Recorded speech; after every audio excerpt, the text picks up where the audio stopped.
Hello, everybody. It looks like we are now hopefully live on Facebook or getting there soon. I'm Julie Flygar, and I'm the president and CEO of Project Sleep.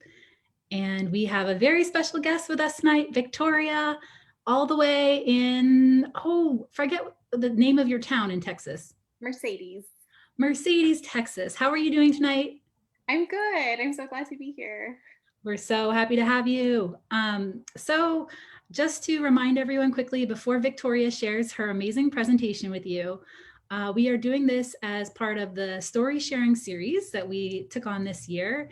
If you haven't checked out any of the past videos, please check them out. And please know that we are doing this for educational purposes. So if anything in Victoria's story tonight resonates with you and makes you think about your own health, and your own health situation, please bring that to a sleep specialist or your sleep specialist. And please write in where you are watching from. So please, we love to see where people are tuning in from across the country and around the world.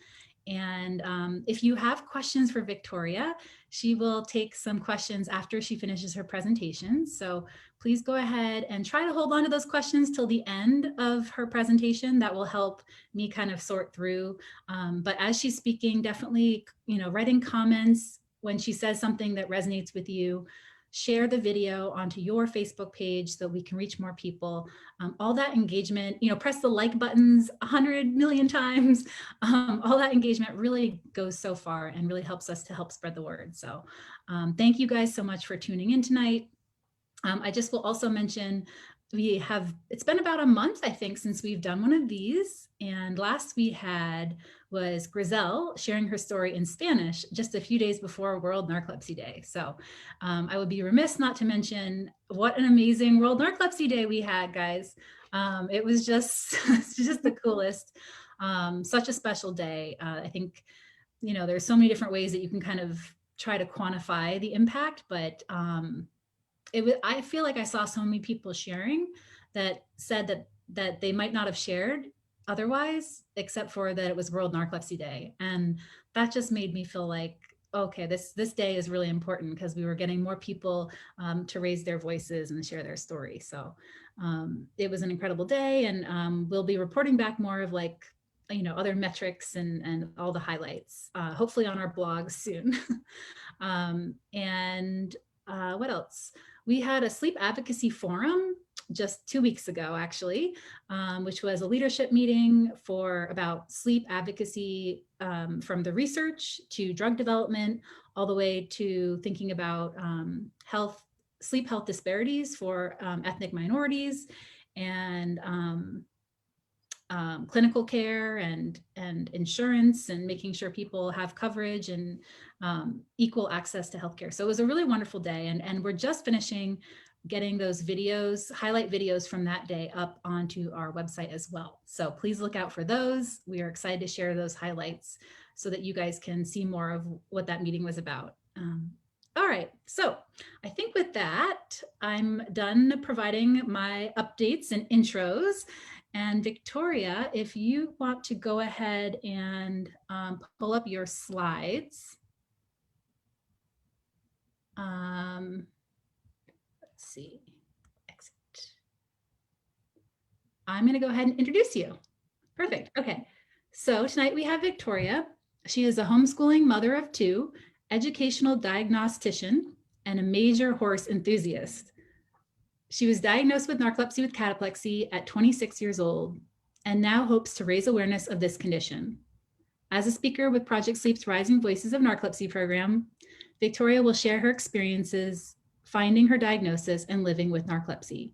Through her story, she hopes to emphasize that feeling understood and accepted is important, even when you don't understand and accept yourself.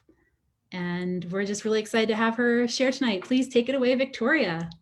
Thank you so much, Julie. I am so excited to be here with everybody today. And like Julie said at the end of my presentation, if there are any questions, y'all feel free and I will answer what I can. So just to get started with a little bit about me. Growing up, I was I still am the youngest, the youngest and definitely the nerdiest of five. You can see us when we were really little on the far left, and then here as adults later. I just, to give you a little insight on my nerdiness, all of my siblings attended our regular public high school within our area. Um, Me, when I was getting to the decision about junior high and high school, I decided to go to a magnet school within our area that requires an application and teacher recommendations and things like that. So the day that I was able to get the application, it was all filled out. All of my teacher recommendations, my transcripts, everything was ready to go because this was the school that I wanted to go to so bad. I got home and gave it to my mom and said, all right, I'm going, I need you to sign. And at that point, she was a little nervous. This is a school that it was going to take an hour bus ride every morning and every afternoon to get there. We hadn't had anybody in our family go there. We did know really good things about the school, but she couldn't tell me no. Like, I was the kind of kid that had a book, like my nose in a book all the time. She knew that this was the perfect fit. There was no athletics at this school at the time. And I was not an athletic person at all. So this was good. They had UIL that I participated in, and all of that fun stuff. So as it was a magnet charter school, it's a little bit more rigorous. And I was still really just going through every day what I thought everybody else was doing. But then I ended up graduating this high school in 3 years, and I ended up graduating number 5 in my class. So just really, I guess, goes to show how much I really did love learning and what I was doing. And I also graduated with about 32 college credit hours. So when I went into the university, I was well on my way to my degree. And then moving on to the university, I went to school for rehab services with a concentration in deaf studies. My second year, the fall semester of my second year, I had my daughter. So I took that entire semester off. And then my last semester before graduating, I had my son, but I knew it was my last semester, so I didn't take it off. And in total, I graduated still in 3 years from college. So I graduated at age 20.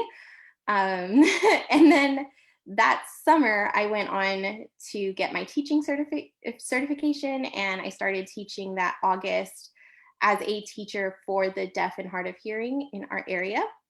It's a program that I love. The deaf community is near and dear to my heart.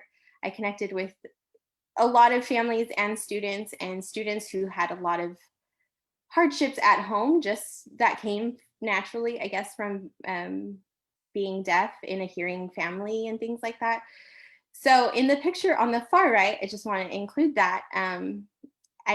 There's a third child, and she's older, and but she definitely she was one of my students, and she comes home to me and my kids when she's off from school and things like that. So just really, really a community that I love. That first year of teaching, I had also gotten married. So, I mean, well on my way with a family, 2 little ones, and a full-time job as a teacher for the deaf and hard of hearing.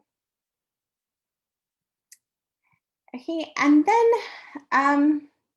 as I was teaching, and then I was about 23, I had just finished my master's program in special education with a deaf ed concentration, and some just weird things started happening that I really wasn't understanding. So at this point, I was teaching for the deaf and hard of hearing all levels of math. So from basic math to pre-cal, just that was my day-to-day, and math was an area that I knew well. And then I got to helping a student one day, and we were going through some equations, and I hit 2 plus 3, right? And I did this like 2 plus 3, it's 1, 2, 3, 4, 5, like several times before I could get that. Okay, Victoria, 2 plus 3 is 5. Like, that's a no-brainer. That's mental math that should be done. It has been done for years. my student kind of looked at me funny because I was waiting, it took me a little bit longer to get through that with him. But just something I didn't verbalize and something I didn't dare verbalize at the time. And those things were kind of happening just more and more frequent. I didn't know if I was super tired a lot, but I was also teaching full time with two babies at home. I had just finished my master's program. It was a lot going on all the time. So it was natural that I was that tired. I didn't know. Um, Also about that time, like I said earlier, I love to read. It was just something that I did all the time. And I was no longer able to read as much as I would before. Like, I would get through maybe 2 pages, and then if I went any further, I wasn't going to remember anyway. So it just was becoming more and more difficult. And then coupled with that, I was reading some things a little funny. So for instance, one day that I was reading, um, I got to this word on the bottom of the screen, which most of you can read, and it is very obviously garage. But as I was reading it, it was gay rage, it was garage, it was everything but garage for a few times reading it until I finally realized, like, duh, that's garage. Um, so to me, it was, how was I, this person who had just finished her master's degree, that I felt very on top of my education, no longer able to doing very basic things. So I was nervous, but I didn't say anything because I couldn't admit it to everybody. Then on a funnier note, a different symptom that came to play was, one day in my house. This was a couple of years later, I was probably about 25, and we were in my kitchen at home playing Cards Against Humanity. If you've never played Cards Against Humanity, it's definitely that. Every phrase and saying in there is everything wrong that could possibly be said. And it's really fun. It's like an apples to apples. The black card gets read out as a sentence starter, and then everybody else has to finish it, right? Playing it with my friends is fun. Playing it with my siblings even was fun. But this particular day, we were playing with my parents and my grandma. We all got really brave, I guess, but it was a fun night regardless. So my grandma was about 80 years old at the time. She has Alzheimer's. My mom said there's no possible way that your grandma was going to understand this, but we just wanted to include her. So she was sitting there playing. The card that got picked and was read was, here's the church, here's the steeple, open the doors and see the. So everybody had to fill it out. I put my card down. I walked to go get another drink, and everybody else was figuring out their cards. And my grandma throws down a card and says, 99 virgins. And like, so proud. And at that moment, everybody just started laughing. Like, obviously she really understood what was going on. But the fact that that was the card she pulled just had everybody laughing, hysterically laughing. And I was behind the counter with my drink at that point. My knees kind of buckled, they kind of gave out a little. And I had to catch myself on the counter, so that drink I had was everywhere. Everybody kind of looked at me at that point, like, what happened to that girl? But didn't really go. The situation at hand was way funnier. So while I thought it was weird, it just wasn't so bad. Like, I just went about, cleaned up, and carried on. Definitely a funny experience and memory. So little things like that started getting were becoming more prevalent in my life.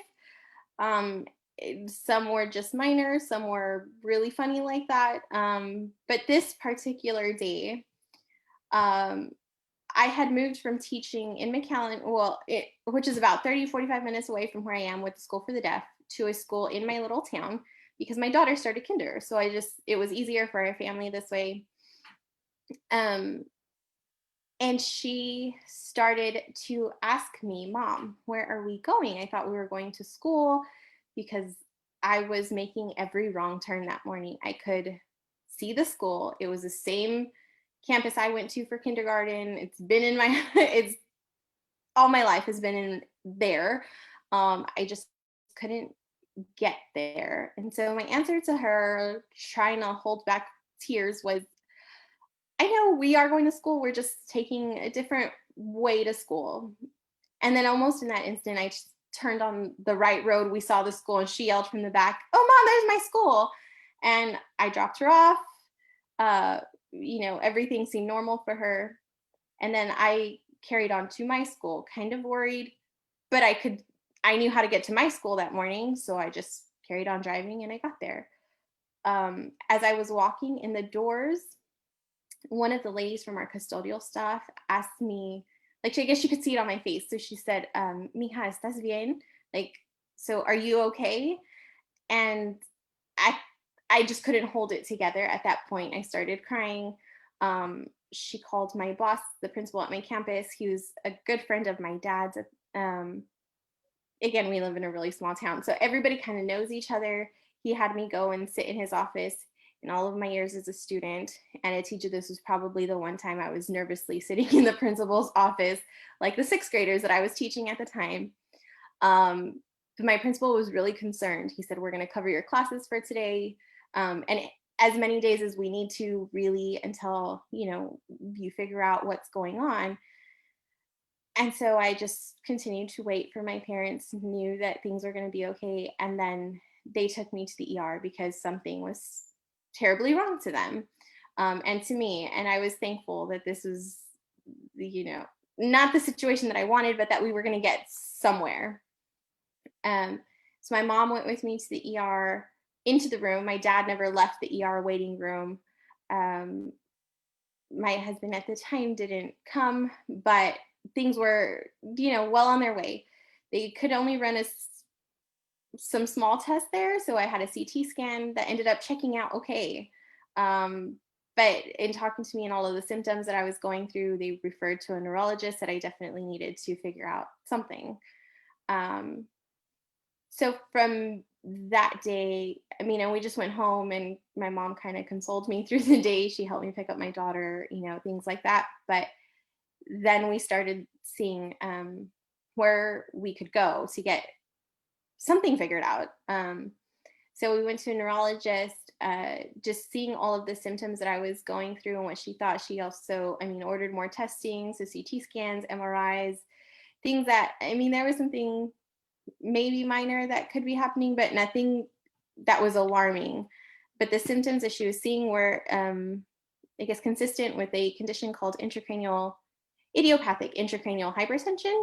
So basically, your brain thinks you have a brain tumor, but you don't. So you have all of these symptoms, and all of these symptoms that I seemed to be having prior kind of checked out for her. So then we ran some spinal taps and things like that didn't, it, it was an iffy kind of situation. So I went through an ophthalmologist also to check my eyes because that had stuff to, it would have been related. Um, I went to an ENT because at that time I also seemed to be getting headaches at certain times and we couldn't really figure them out.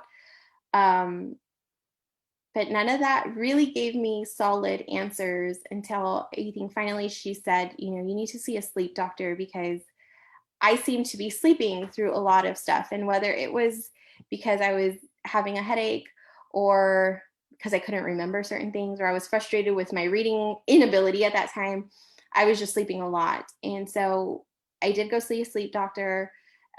He said to him, it wasn't normal that I was sleeping through so many different things, like as a coping mechanism. But he did want to run a sleep study, an overnight sleep study, and then I did a daytime sleep study. And it took what seemed like years, was now looking back about a year and a half total. And after those sleep studies, he did diagnose me with narcolepsy with cataplexy. So that's great. I've heard of narcolepsy, but didn't really know much past that. I knew the life that I was currently living, but I didn't know what was going to come about that or what really it meant. So at that point, he did explain to me that narcolepsy is a chronic neurological disorder that impairs the brain's ability to regulate the sleep-wake cycle. It affects 1 in 2,000 people, so about 200,000 Americans and 3 million people worldwide.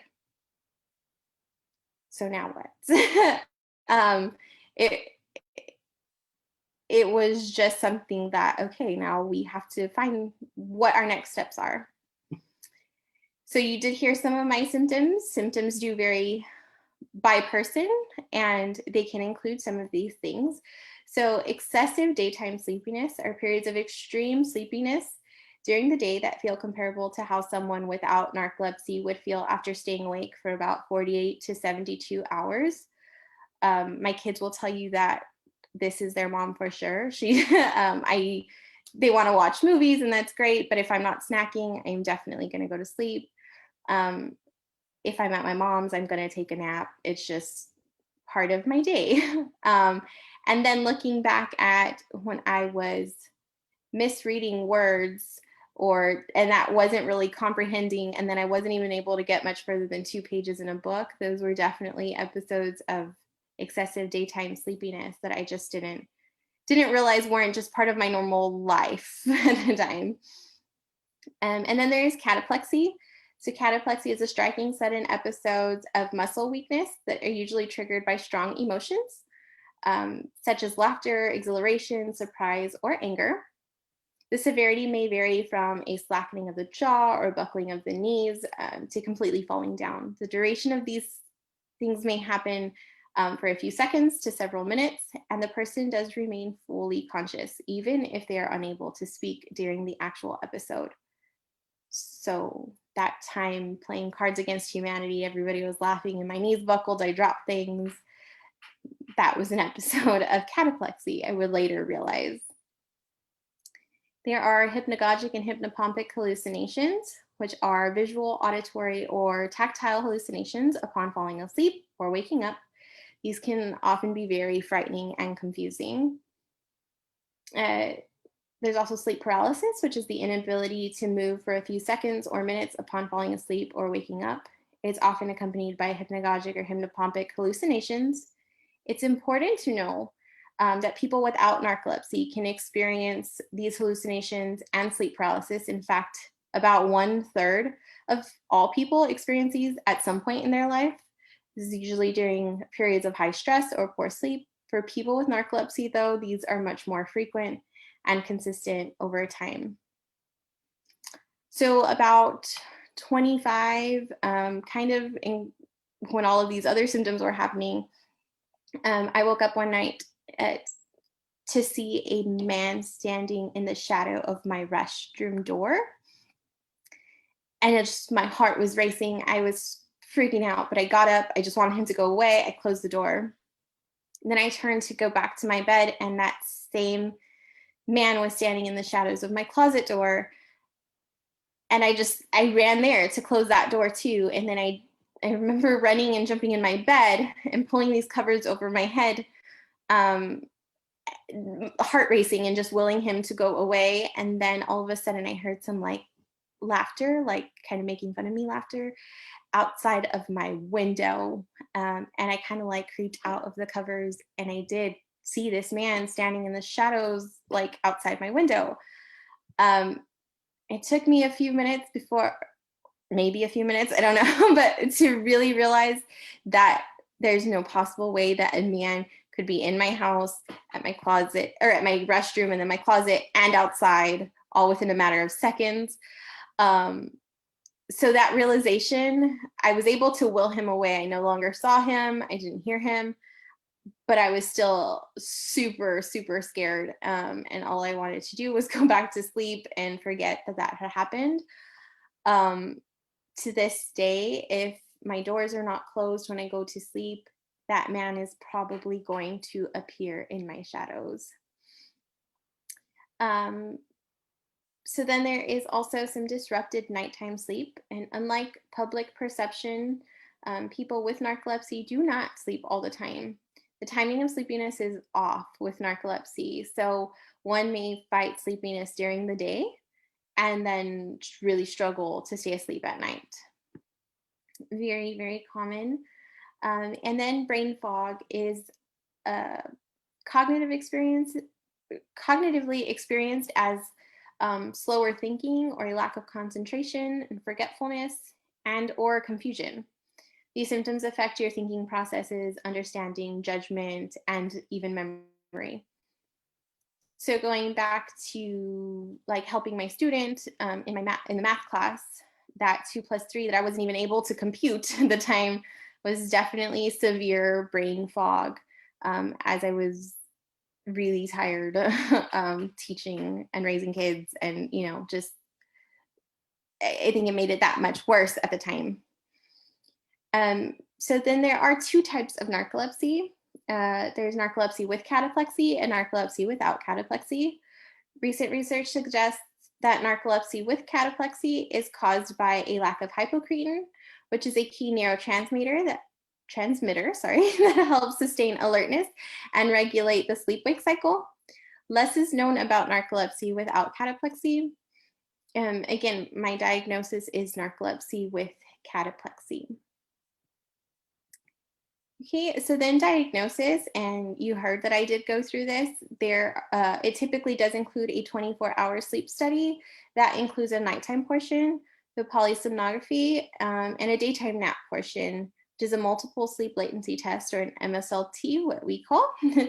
And this records the brain waves. The diagnosis is mainly based on how quickly and frequently one goes into rapid eye movement, or REM sleep, which is also known as the dream sleep stage during these tests. So that's what they're looking for. I did go through these. So this is a common question, I think. So I had this diagnosis, then what was I going to do? Or what does anybody with narcolepsy really able to do from there? And while there's currently no cure for narcolepsy, treatment for symptom management does vary widely by person. But these are some of the things that they can include. So there are wake promoting histamine directed or stimulant medications that help increase alertness during the day. And then there are some nighttime medications to increase wakefulness and to help reduce cataplexy. There are antidepressant medications to help decrease the occurrence of cataplexy, and then schedule daytime naps. I can tell you that I have tried all types of these medications in different variations, in different doses. And it's kind of just an ongoing process of figuring out what is working when. It's not always going to be entirely consistent, or like you don't always just hit the gold at the very first time. You kind of, it's an ongoing process. But what I do know for sure in my life are that those scheduled daytime naps need to happen. They don't, my day is, I'm not going to function very well. And those episodes of brain fog are going to be more real. There are also different coping strategies. And those also vary widely by person, but some of those things can include some social support groups, which are through actual live meetups that are currently on hold, and social media or different virtual meetups that have taken place now, especially due to COVID. And then there is some improvement in general health and wellness. So through different things for sleep hygiene, diet, and fitness. I'm really bad at all of those. But I have found within this past year that the social support groups for me via Wake Up Narcolepsy have been amazing. I don't always understand some of the things that I go through or why I go through them. And I know that my friends within the sleepy community and that are on these social support groups are going through similar things, and they get it. And that's important for me. And for most, I think we all need to feel that understanding and acceptance of who we are. So my life and what it's like living with narcolepsy, while I was in that process of getting diagnosed, I there was a period of time for about 4 years that I didn't work at all.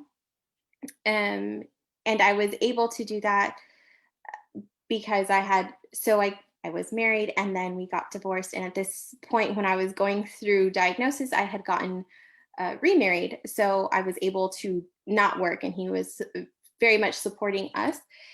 And then during that time, I was also like, I couldn't just stay home and do nothing.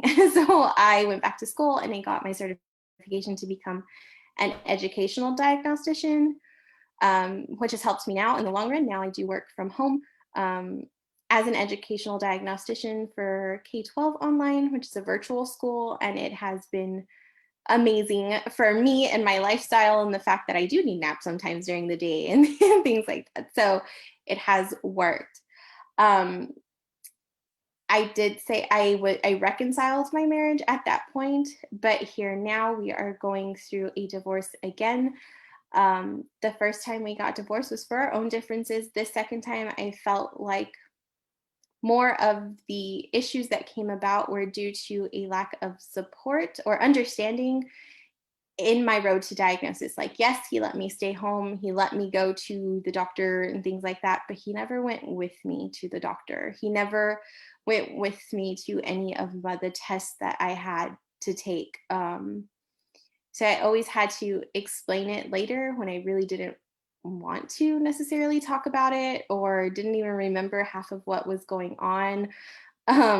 It's difficult to go from the doctor's office and they're throwing out all these new terms and medications and things, and then having to come back and spit it out at somebody else, you know.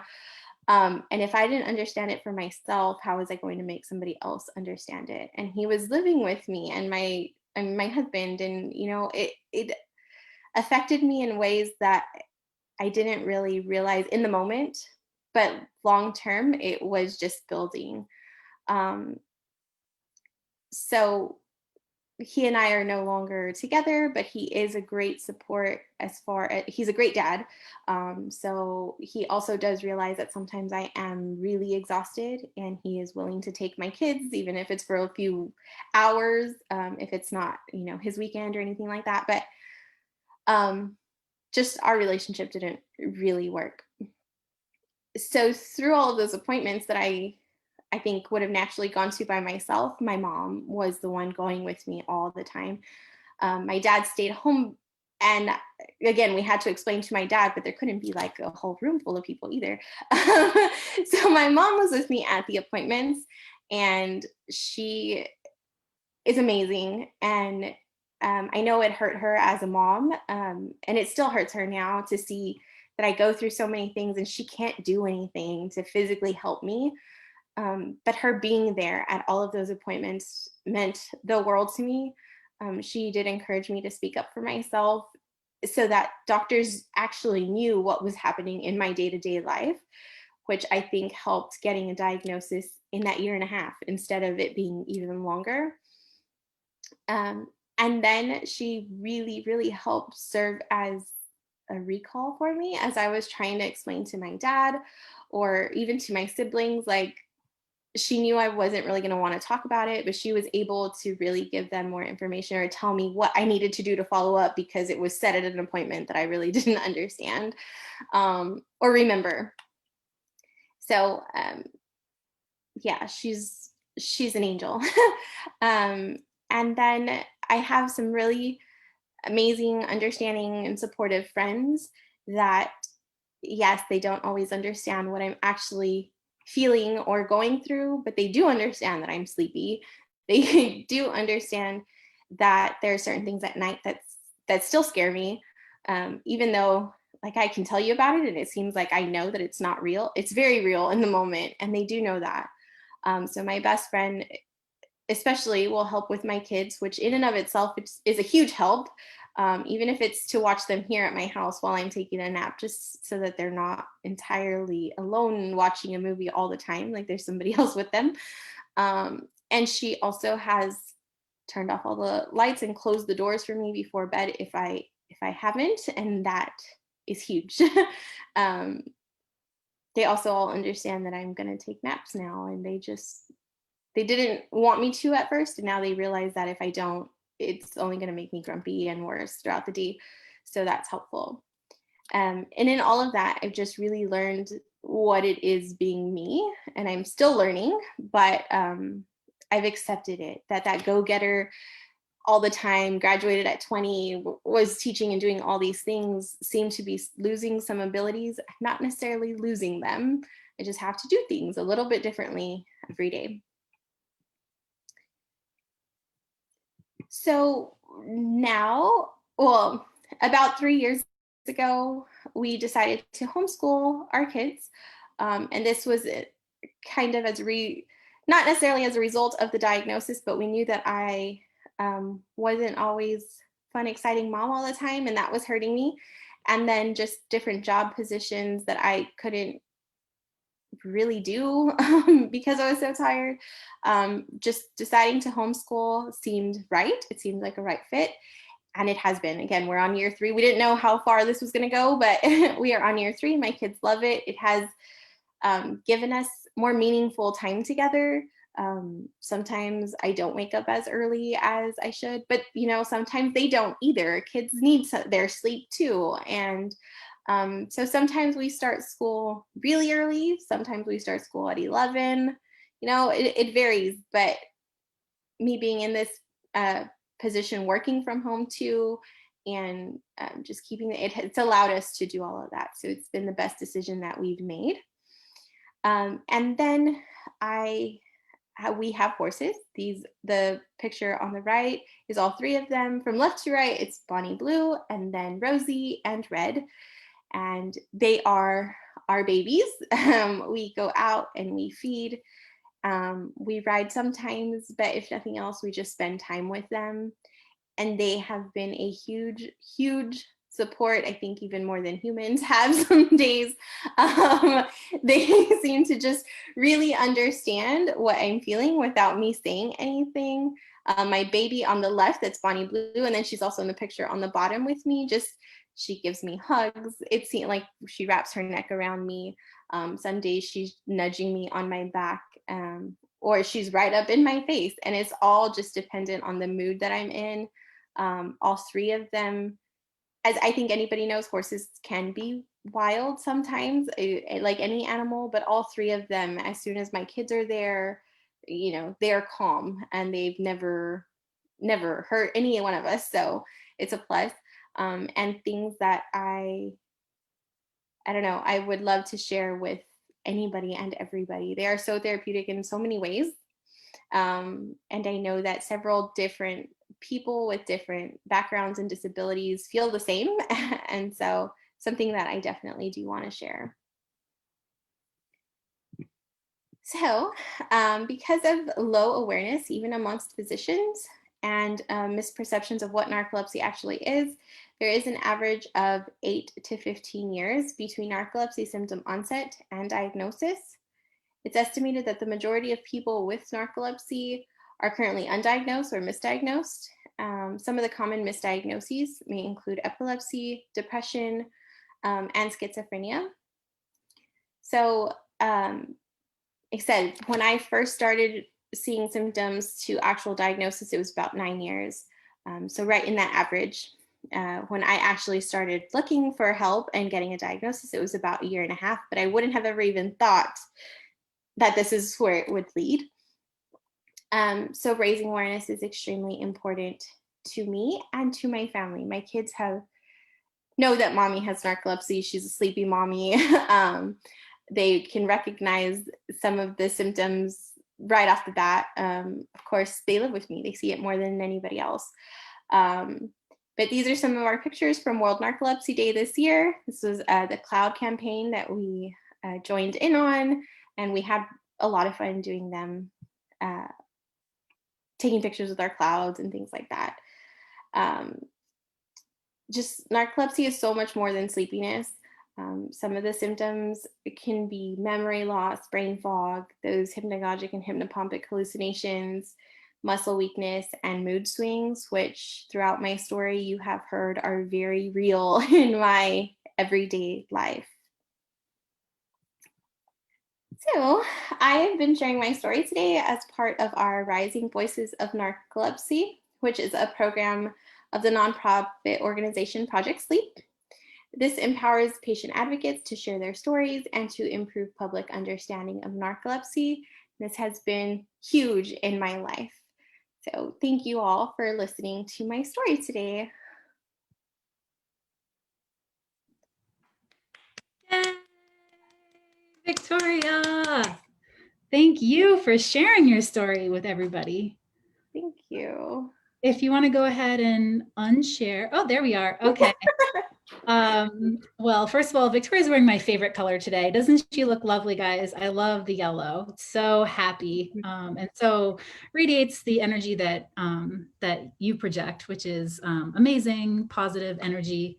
And so I just wanted to let you know that we have people watching from all over the US and from around the world. So people in Nashville, I wonder who that is, Matt. Mhm.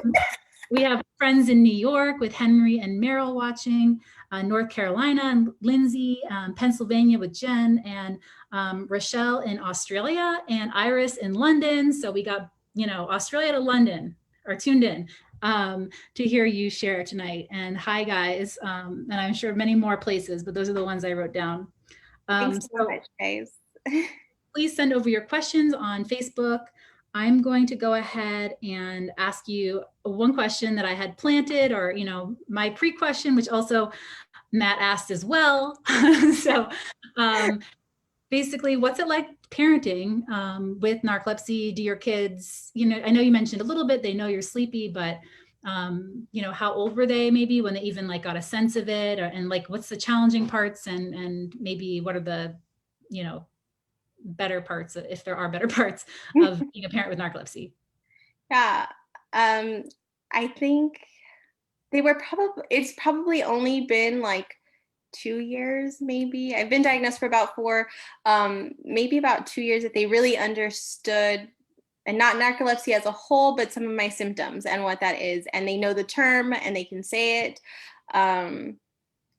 But yeah, my son, and so my daughter is 11 and my son is 9. My son is very, very compassionate in a lot of aspects, but with me, he's the first one to say, like, "Mommy, you look like you're really tired. Maybe you should take a nap." Or we can be watching a movie and all of a sudden he'll look over, I guess, and sees me kind of dozing off, and I can hear him tell Deborah, like, just be quiet because mom's falling asleep, or don't bother her, she's asleep. I know that there's been times where I'm kind of in and out in my room too, and they'll come into my room, and if they see me that I'm more asleep than not, I can hear them say, "Oh, she's asleep, we'll just ask her later." You know, those things hurt me as a parent, because I don't think that they should have to go through that as my own children. But at the same time, my heart just like overflows with the fact that I'm raising compassionate kids that are aware of people and their different symptoms that happen. And then also, what's really cool is that neither one of them is ever ashamed to sleep for however long. I've never been one to wake them up at the crack of dawn unless we have somewhere that we really need to be. So if they can sleep all day, they'll sleep all day. Again, I homeschool, so that can be really tiring too, on top of my job. Some days we don't get to do everything that I want to do or have planned. Sometimes I have things planned in my head, but I don't have all of the materials that I need. But we're able to go with the flow. So that helps. And like I said, I have a big support with my parents and with my friends and even with their dad that all help when I am really tired and just need a break. And that break is really just me sleeping. So yeah. Oh, that's really encouraging. I think, to hear about your son just sounds like, already he's so empathetic, and that's just such a fantastic quality. Sometimes I think that we kind of forget also, like, you are probably more in tune with their emotions and what they're going through, and that you're promoting sleep as in a household. So Project Sleep approves of your household. Yeah. Also, I was homeschooled for 2 years. I don't know if everyone knows that, but just for 7th and 8th grade. And it was a great education. I learned a lot. So I'm sure that you're doing a lot and they're learning a lot. And it's ultimate nerd territory. Yes. Yes. And that is it too. My daughter is forever. We can go anywhere and she has a book with her all the time. My mom will often say, like, "They're you." Like, it's so weird. But yes, it's a definite fit for me. And then they're growing up the same way. Yeah. Okay, so we have lots of great questions coming in. Someone did ask what age you got diagnosed, which is 26, right? Yes. Okay. And, but I think it was about 9 years, you said, from when your symptoms started. Yes. That. And really probably more prominent, or that I started noticing them after my son was born. So it's weird. Interesting. Mhm. Karina here, and I think Karina is, gosh, I forget where you said that, Peru. Karina would like to know how your cataplexy now. How's your cataplexy? My cataplexy has never been the severe, like, and it varies. There's the severe fall on the floor kind of thing, and then just knees buckling or jaw slackening and things. One thing I didn't mention was at one point I did get diagnosed with Bell's palsy, which is like half of your face kind of loses muscle tone. But then my sleep doctor later, it only lasted for a few hours, maybe a whole day, and my sleep doctor said that it was probably really cataplexy. So all of my symptoms have been really minor. I do get knees buckling and I drop things a lot. I I would probably say lately it's been about twice a week that I will have something minor happen. Again, it's nothing major. But that's varied. At some points I don't think I felt anything for maybe like 3 months at most. Like it was very, very sporadic. Now I'm going through a lot of stressful situations too, so I think all of that adds to it. Mhm. Matt would like to know, have you thought of incorporating equine therapy in your work with people with narcolepsy or with your students? This is something I have thought about for a long time. It's a goal. I don't know. I don't have any definite plan right now just because of our current situation. But yes, people with narcolepsy, my nephew has autism. People with autism benefit greatly. He loves to be out there too. And really in all aspects of life, even if it was just a day that you wanted to go out and spend with horses, like it changes your entire mood and your day and your week. So yes, ultimately that's the goal. Yay, good. I can't wait to cheer you on in that. Although I'm a little bit afraid of horses, but I will still cheer you on and maybe you'll get. We'll We get have there. shout out to New Jersey and New Hampshire as well. You guys are awesome, especially New Hampshire. Sorry, no offense, Kimberly, but I'm from New Hampshire originally. Um, so let's see. We have more questions. I know we do. Um, oh, when is the sign language version? We will work on a sign language. Well, we'll work on getting a sign language version of Victoria's story, which is going to be awesome. Do you want to show everybody actually what about the word narcolepsy? I know you were mentioning something about that. Oh yeah. So there is no known like set sign for narcolepsy, and this is the case with a lot of medical terms. Um, I did find from a friend that there is an individual in my area somewhere that also has narcolepsy, and he signs. So it's this to this, which is basically like your mind is shutting down. So mind shut down, and that's how he's signed narcolepsy. This one is face up. There you go. Mind shut down. Yeah. Um, which is a really cool fit, I think, at that point. We're just done. Our brain is kind of shutting down. We need some rest. So yeah, it fits. I'm excited. And I'm excited to do a presentation in sign. I have had a lot of friends, and my acquired daughter has asked me too when it's going to be in sign. So we're working on it. We're excited. Yeah, we're so excited because now we have a French presentation, a Spanish, and then sign. So it's a pretty cool community. You guys are all so talented. Iris would like to know, do you feel any effects on your memory over time? It's a great question. I definitely feel like short-term memory. I forget a lot of things that maybe I either said or didn't say to people. Um, those kinds of things. So then they're just not in my memory at all long term.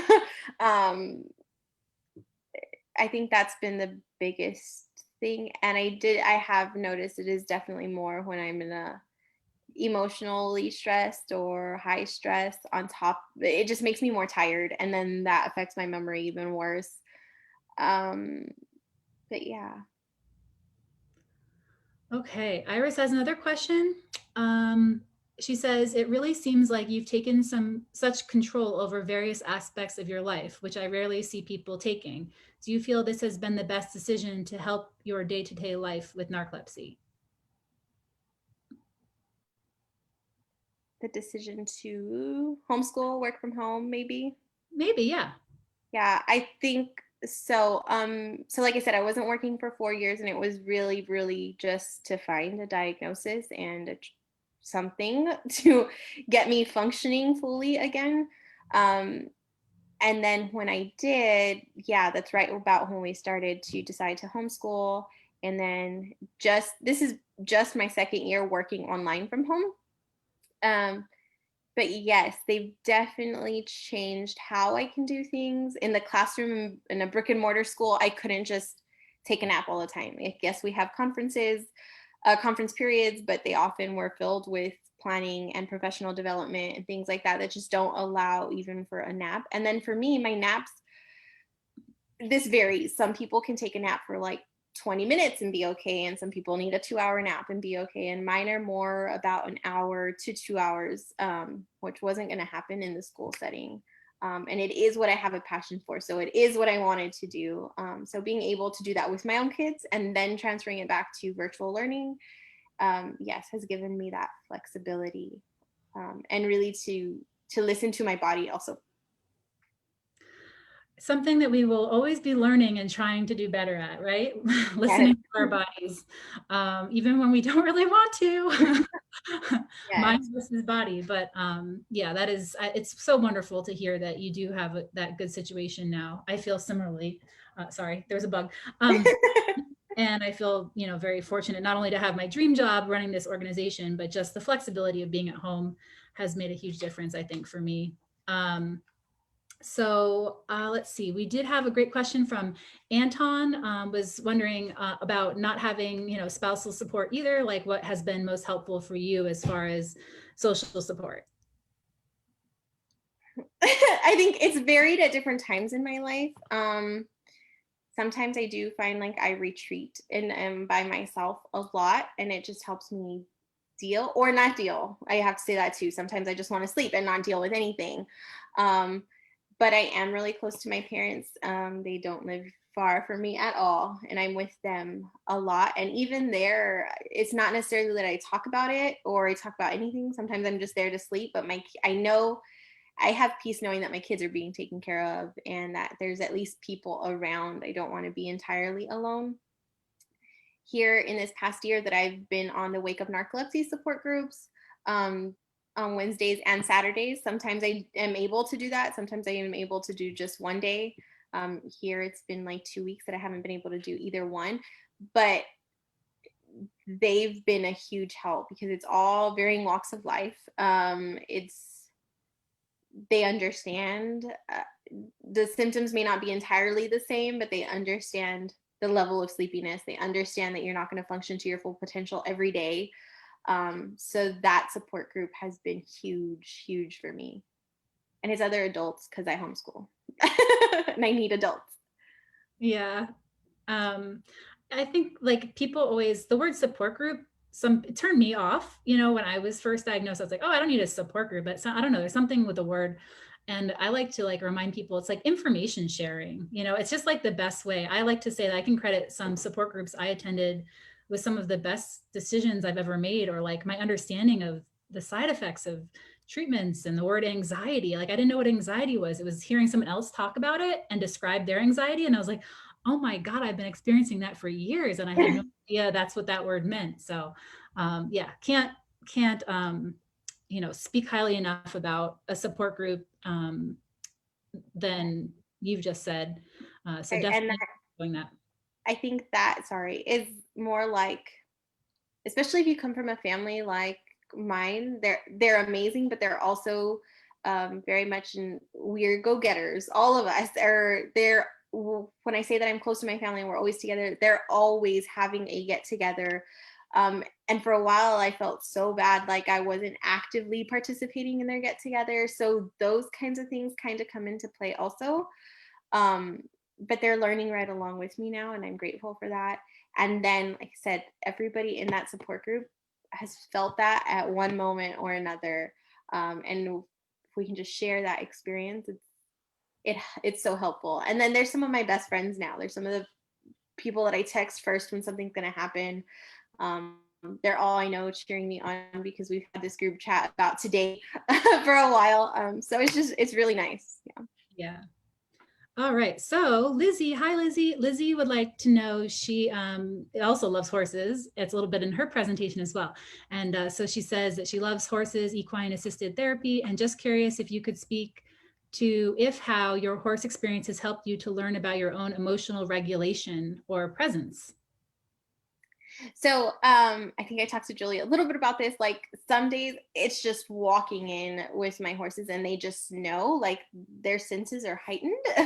um, and if I had been really emotional, my horse is that's normally the day that she's kind of trying to hug me or nudge me a lot.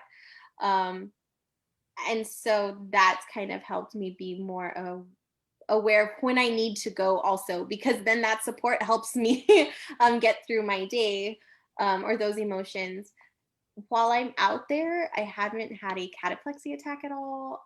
Which is huge because I mean, I'm excited to be with them. I'm happy to be with them. There's always something happening. But I've never had a cataplexy attack out there. And like I can be awake for hours without ever even thinking about a nap while I'm out there. I can remember one time really looking back and thinking that because we had been with our horses riding them and then we bathed them and then we went to go see a roping that lasted until 4 o'clock in the morning, and I was out there all day. And I looked back and I was like, man, I didn't take a nap today, and I didn't feel the need to take a nap that day. So I don't I don't know that it's necessarily helped me identify a lot of feelings, but I do know that they are very much in tune with how I'm feeling. That is a great point. And sorry, I am listening, but then I was also reading questions.